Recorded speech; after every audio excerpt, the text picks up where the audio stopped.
등산 도중 폭포에 빠져 살려달라고 소리를 지르는 등산객을 발견한 남성. 한치의 망설임도 없이 수심 4m의 폭포수에 뛰어들어 등산객을 구한 뒤 심폐소생술까지 했는데 위급한 상황에서 용기 있는 대처로 소중한 생명을 살린 김광식 씨를 사건 현장에서 만나본다.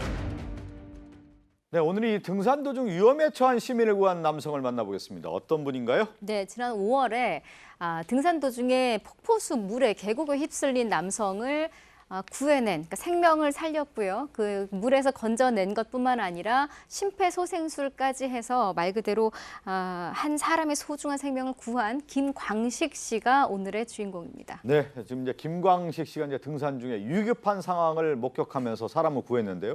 당시 상황에 대해서 자세히 들어봤습니다.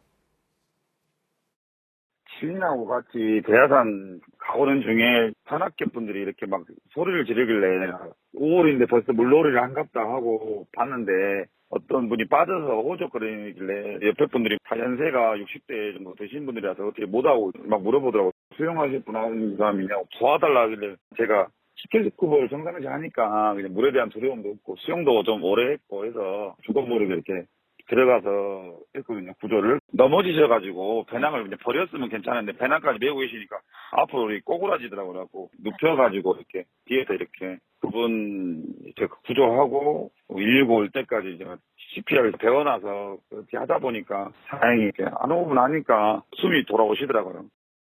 저도 산을 좋아하기 때문에 저도 대하산을 가봤거든요. 등산해봤는데 그렇죠. 거기가 대하산이 계곡이 되게 좋은 산으로 알려져 있고 지금 이제 폭포까지 있는 산이 되면 이 물의 깊이가 상당하거든요. 거기 빠졌다고 하면 위험한 상황이죠. 그러니까 너무 예기치 못한 상황을 본 거예요. 5월 달이기 때문에 막 물놀이 하나 이렇게 또 생각도 했다고 그래요. 예. 아주 좀 더워서 물놀이 했나 이렇게 생각을 했는데 근데 수영할 줄 아는 분 있나라고 막 얘기를 하고 이러니까 또 그 주위에 있던 분들은 좀 연세들이 좀 많아가지고 산악회 분들 한 20명 정도 있었는데 다들 60대 이상이라고 하네요. 그러다 보니까 김광식 씨 안 되겠다. 나라도 해야 되겠다. 이렇게 생각을 한 것 같습니다. 그러니까 주변에 등산객들도 있었는데 발만 동동 구르고 있는 그런 상황이었는데 김광석 씨는 망설임 없이 그냥 바로 들어갔습니다. 이게 물에 빠지신 분이 정말 천운이 있으셨던 것 같아요. 맞아요. 왜냐하면 산의 폭포수는 일반 수영장이나 바닷물하고 따라서 엄청 차갑고 그렇죠. 물살도 세잖아요. 근데 이 김광식 씨가 스킨스쿠버를 무려 6년이나 했고 스킨스쿠버 하는 과정에서 지치거나 의식 없는 다이버 구조 과정이란 것도 배웠다고 하십니다. 그러니까 보통 분이 아니신 거였던 거예요. 그러니까 저분 물에 빠지면서도 배낭도 메고 있었잖아요. 그러니까 무게중심도 굉장히 흐트러진 상태에서 구하기 굉장히 어려운 것인데 구조에 내서 또 CPR까지 정확히 했던 겁니다. 저렇게 이제 배낭 메고 물속에 빠졌다고 하면 이게 배낭을 풀을 생각을 전혀 못하는 거죠. 그게 이제 악순환되는 상황이었는데 그 가운데 이제 무사히 이분을 이제 구했는데 정신이 이제 혼미한 상태에서 또 응급 조치까지 했습니다. 네, 일단 물에서 꺼낸 다음에 이분이 아마 이제 스쿠버 단체하고 회사에서 CPR 관련 교육을 받았나 봐요. 그래서 이제 배운 대로 그때는 이제 마네킹만 가지고 연습했다고 합니다. 그럼에도 불구하고 이제 배운 그대로 이번에 처음으로 실시를 해가지고 사람을 좀 구했고요. 한 5분 정도 CPR을 실시했더니 숨이 돌아왔다는 거예요. 예. 자, 김광식 씨의 이 용감한 대처로 목숨을 구한 전남익 씨는 깊은 감사의 인사를 전해왔습니다. 전남익 씨의 감사 인사 들어볼까요?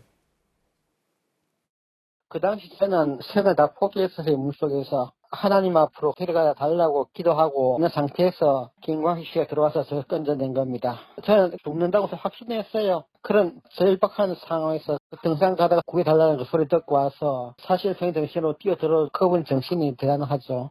뜻깊고 그랬어요. 저도 제가 할 줄 몰랐는데 이제 또 숨이 돌아오시고 이제 의식이 오시고 이분이 살아계시니까 아버님 뻘이죠. 아버님 같은 분이고 하니까 너무 좀 좋았죠.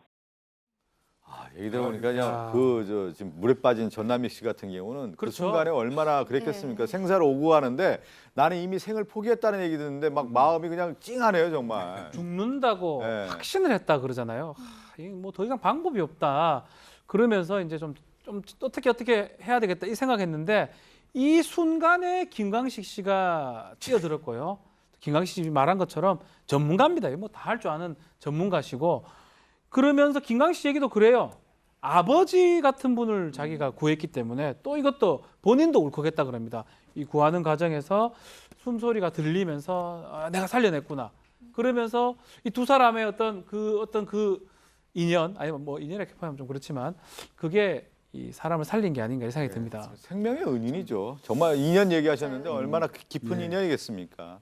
아, 이제 이분이 전남희 씨가 이제 한 달 정도 지나서 김광식 씨를 찾아서 진심으로 이제 감사 인사를 전했고, 이 얼마나 뜻깊은 얘기입니까? 자신의 입장에서 목숨을 구한 분이니까 이것을 세상에 알리고 싶어서 그 광주시청을 직접 찾았다고요? 네, 처음에는 이제 구조 당시 때 아마 등산객 같이 일행이었던 분이 그냥 전화번호 알려주길래 전화번호 물어보길래 알려줬대요. 근데 한 달 후쯤에 찾아와서 그냥 식사만 하고 가시는 줄 알았더니 식사 끝나고 바로 광주광역시 시청으로 가신 거예요. 네. 거기서 김광석 씨를 의인상을 주라고 딱 추천을 하면서 사연을 알려주셨던 거죠. 그래서 어제 바로 그 의로운 시민상을 수여했는데요. 이때 그 전남익 씨랑 부인이요, 경북 김천에서 또 오셨다고 합니다.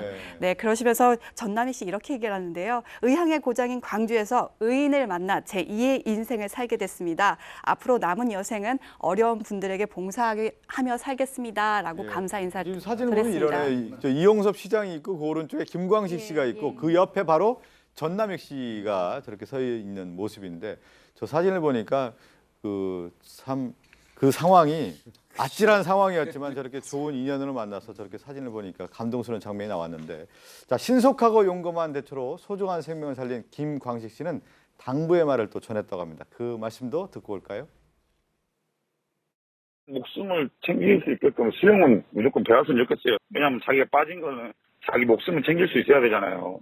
또 CPR 소송술은 자기 가족도 있지만 옆에 지인들이나 그분들을 위해서 기본적으로 배워야 된다고 생각합니다. 그리고 저희 애들도 제가 가르쳐요. 애들이 쓰러질 때 제가 할 수 있지만 아빠가 쓰러질 때 애들 보고 저 보고 해주라고 농담으로 그렇게 하면서 초등학교에서도 다 그거 한다더라고요. 그래서 심폐소생술은 꼭 기본적이고 남보다 그냥 가까운 지인들이나 가족들이 그 상황에 있으니까 꼭 배웠으면 해요. 저도 이렇게 배워놨지 써먹을 줄은 생각도 못했죠. 좀 들어보니까 저도 이렇게 산에 가다 보면 다들 그 계곡에서 한 번씩 푹 빠지거든요. 그러다 아찔한 순간이 올 수도 있는 건데 왜 그러냐면 이게 산이라고 하는 것이 계곡에 물이 이렇게 갑자기 들어가는 경우가 있거든요. 거기서 잘못되는 경우들이 있는데, 그랬을 경우에 어떤 뭐 대처 요령이라는 것도 좀 알고 가라, 이런 김광식 씨의 조언의 말이거든요. 맞아요. 그러니까 김광석 씨 조언대로 제가 지금 또 휴가철이잖아요. 계곡으로 가시는 분들 많을 때 저도 덧붙여서 조금 여름철 이런 피해, 그러니까 좀 조심해야 될 것들을 좀 알려드리면, 일단 계곡은 말씀하신 대로 갑자기 깊이가 깊어지거나 이렇기 때문에 깊이를 가늠할 수가 어렵습니다. 예. 게다가 밖은 덥지만 물은 굉장히 수온이 찰 수가 있거든요. 그렇기 때문에 사실상 매해 여름철 휴가철에 계곡에서 뭐 익사 사고라든지 실족 사고가 상당히 많이 벌어지고 있어요. 그래서 그런 것들을 피하기 위해서는 일단 수영 금지 구역에라고 적혀 있으면 절대로 입수를 하시면 안 되고, 입수를 하실 경우가 있더라도 구명조끼 같은 보호 장비를 반드시 착용하셔야 되고요. 또 무엇보다 놀러 가서 음주하시고 술 마신 상태에서 수영하시는 분들 계시거든요. 상당히 위험합니다. 또 한 가지가 여름철에는